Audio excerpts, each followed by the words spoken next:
The rebellion of art against its false, intentional spiritualization, Wedekind's, for example, in his program of a corporeal art, is itself a rebellion of spirit that, though it is not perpetually negative, does indeed negate itself.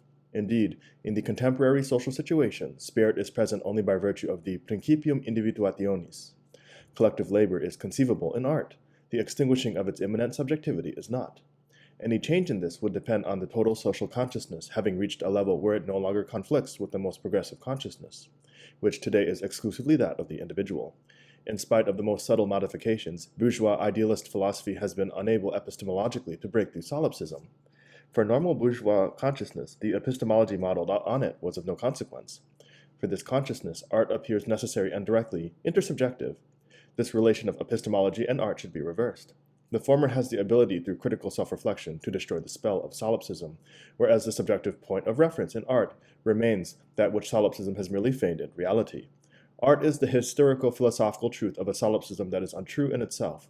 In art there is no possible willful overcoming of the situation that philosophy has unjustly hypostatized. Aesthetic semblance is what solipsism extra-aesthetically confuses with truth. By participating in this confusion, Lucas's attack on radical modern art totally misses the point. He contaminates art with real or alleged solipsistic currents in philosophy. What appears identical, however, can now and again be fundamentally opposite. A critical element of the mimetic taboo is directed against a tepid warmth that is increasingly supposed to pass for expression. Expressive impulses produce a type of contact in which conformism rejoices. This is the mentality that has absorbed Berg's Wozzeck and reactionarily played it off against the Schoenberg school, which not a single measure of opera disavows.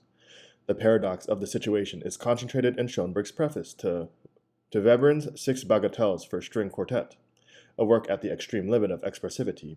Schoenberg praises it because, in his own words, it spurns animal warmth.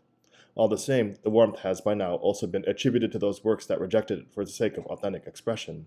Valid art today is polarized into, on the one hand, an unassuaged and inconsolable expressivity that rejects every last trace of conciliation and becomes autonomous construction, and on the other, the expressionlessness of construction that expresses the dawning powerlessness of expression.